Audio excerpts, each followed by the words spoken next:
So, my team beat Liverpool at Anfield at the weekend. Yeah, it really did happen. Absolutely incredible. I didn't clickbait you. That really was a real review of Nottingham Forest winning at Anfield. What a performance. Outstanding performance from the team. And in this video, I'm going to go into a lot more depth about how it actually managed to do it. How Ola Aina and Alex Moreno were so important to how he won this game, and just the general areas out wide being restricted so much, which made life very difficult for Liverpool. Constantly doubling up, even trebling up on single Liverpool players, making it very difficult for them to do anything meaningful in an attack. How brilliantly we used Callum Hudson-Odoi and Anthony Elanga in this game, bringing them on in the second half and making the world of difference. How we defended so brilliantly as an entire team, every single player on the pitch for us.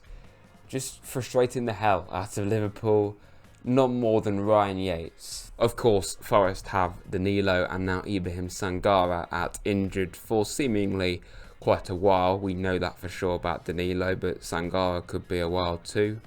But I think with performances from James Ward-Prowse at the weekend, Ryan Yates yet again proving that he continues to be this player that gets so much stick but continues to step up to the mark. Dominguez, could he find his way back into the team? He was looking like he may be a bit out of favour. I think he may very well get some fairly regular minutes maybe going forward. The Jordi Maradona, Elliot Anderson, he is going to be a crucial player. And it was the midfield that won this game. If you look at the stats, we won 22 tackles to Liverpool's 12.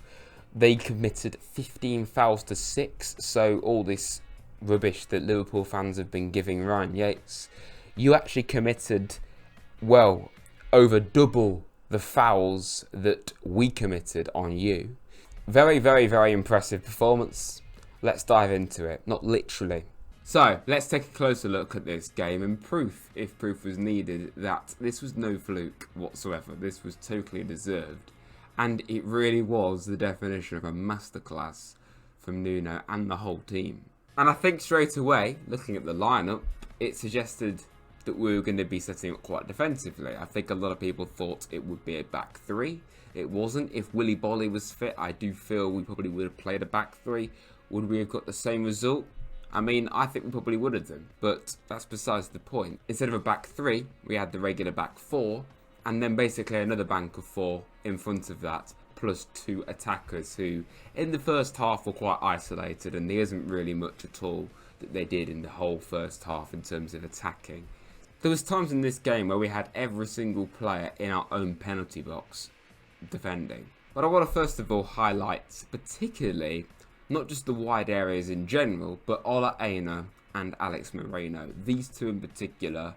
Without these two, I don't think we win this game. It was Alex Moreno's job to mark Mo Salah. That's pretty much what his entire role was in this game. And here, before the ball has even got anywhere near Mo Salah, he's on the other side. You got Ola Aina causing no end of problems for Luis Diaz. Alex Moreno, again, in this case, doesn't entirely win the header, but very, very calm on the ball. He actually gives it away in this case, which you see quite a bit in this game. Our clearances just go to nobody, but then there's always somebody else there then to mop up any errors that we make. What was I saying? Alex Moreno made a mistake. There's someone there to mop it up. Introduce Nicholas Milenkovic. Absolute unit of a centre-back. Liverpool actually having a bit of a break, and they make a right hash of it. When I say a hash of it, you've got to get past Ola Aina, which is obviously impossible.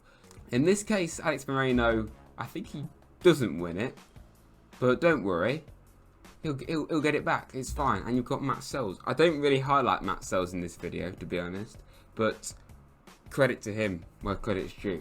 Kept us in it as well. Another example here, Diaz is being doubly marked. I'm going to make a big point of that in a moment, of players converging on one Liverpool player. It happens a lot.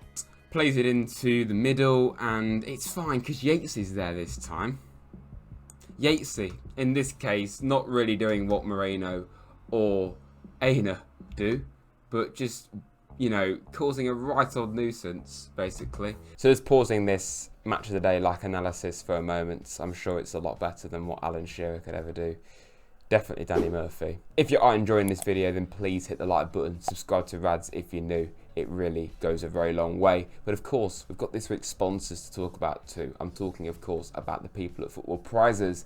This week, their giveaway is a signed and framed Chris Wood shirt, the Bagsman, who kept us in the league last season, and this season, of course, is going to propel us into those European spots. I've got no doubts whatsoever about that. Also within this giveaway, there is a Matt Sell shirt, as well as a signed Callum Hudson-Odoi, and even the gaffer Nuno Espirito Santo shirt as well. So if you want to potentially get your hands on any of this, then please go to the top of the description of this video below and click the first link you see to be within a chance of entering. This runs until Monday the 23rd of September, 7:30 in the evening, so please make sure you enter to support the channel, and of course thank you to Football Prizes for sponsoring this video once again. But what was I saying earlier about doubling up?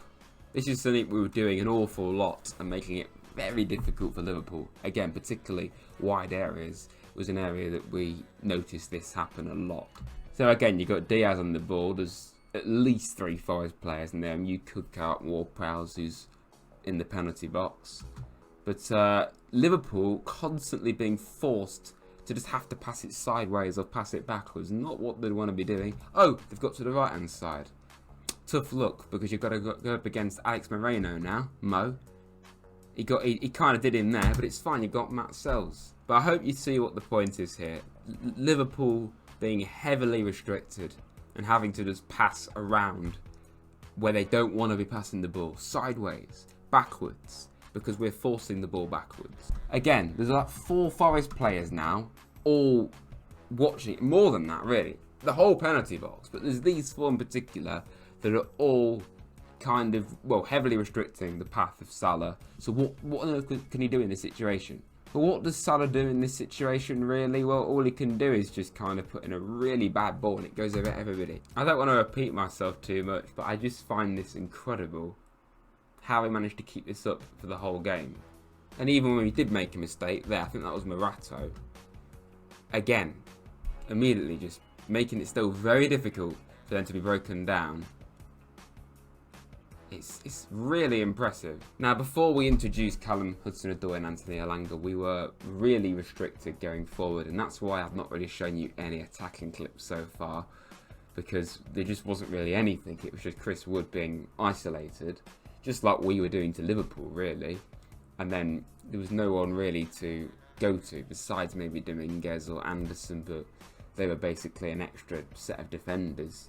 So it was just basically moments like this where Yates just decides to take on the entire Liverpool team. It's well to get that far, to be fair to him. But that was like the best we could do. Now again, going back to the shape of the team, when Hudson-Odoi and Elanga came onto the pitch, this is when we were off the back of defending. So you've got Elanga, you know, very far back to where it'd normally be. Hudson-Odoi not much further ahead. And I'm going to show you a better example of that in a moment, of when we're attacking compared to when we were defending in this game. But this is the sort of thing we saw. But even so, you've got more natural wingers there now. Now this was incredible, really. Like, a really nice bit of play. You see there, Hudson-Odoi, he's involved in this, but not just yet. Ward-Prowse winning the ball back, just gently plays it back to Yates. Obviously, Ward-Prowse would not be used to playing with such royalty as Ryan Yates, of course. Plays it to Callum, and he's away. Now normally he'd cut inside, but this time he puts the ball in. It doesn't quite work. If we were going to score from here, this would have been very impressive. Wood has to hold it up.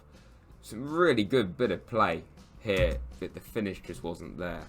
But the whole move for the goal is so impressive. Not just how we defended, but adding those 2 in, Hudson-Odoi and Elanga. You just then see how we could suddenly actually then break and make something happen. It was Milenkovic who actually started it, and then it was just like instantaneous. Gibbs-White just casually playing the ball over to Elanga, and this is an outstanding assist. I don't think people give it credit. I don't know why it's lagging, but ignore that. At this stage, Liverpool's back line is so disjointed. I know that's going to obviously help any team when they're defending against a team this open, but this is just vintage Callum Hudson-Odoi cutting in, I swear every one of his goals is like that. It's just incredible how he does this. I want to also just give a shout out to Josta Silva, who came off the bench. One of the shortest players on our team. And he's winning a header against Van Dijk. And nearly setting Alanga up for a second. And that would have just been absolute chaos if we'd scored that. But just again, the basics. Okay, you're putting it out for a corner. Okay, you're just whacking it clear. But you had to be there. If they weren't there, it would have been a goal. Again, here, just this is what we resorted to an awful lot, especially when we were leading the game. We were just resorting to just whacking it out of danger. That doesn't always work. You give the ball away too cheaply when you do that, unless you can make something of it. But it worked, because like I said, if one player made a mistake, there was another player there to rectify it, which does help when you're doubling up on players. This is one of my favourite clips of the whole game, this next one. Everybody, as soon as Jota is there, Jota's normally our arch nemesis, he always scores against us. You've got, well, one player falling over, two players sliding in, another player falling over. So that makes it a bit more dramatic, to be fair, than falling over each other. But that's just amazing. Yeah, what a performance. What a performance from the whole team. Thank you very much everyone for watching this video. If you have enjoyed it, please like and subscribe to Rads. If you want to see more analysis videos like this one, then please tell me. Let me in the comments below. Maybe some more player profile videos like I did on Elliot Anderson. Yeah, thank you for watching everybody. I hope you've enjoyed this video. I don't know how you couldn't have done really, looking back on that remarkable result, but let's just build on it now. We're in a very good place. Thanks for watching everyone. Up the Reds.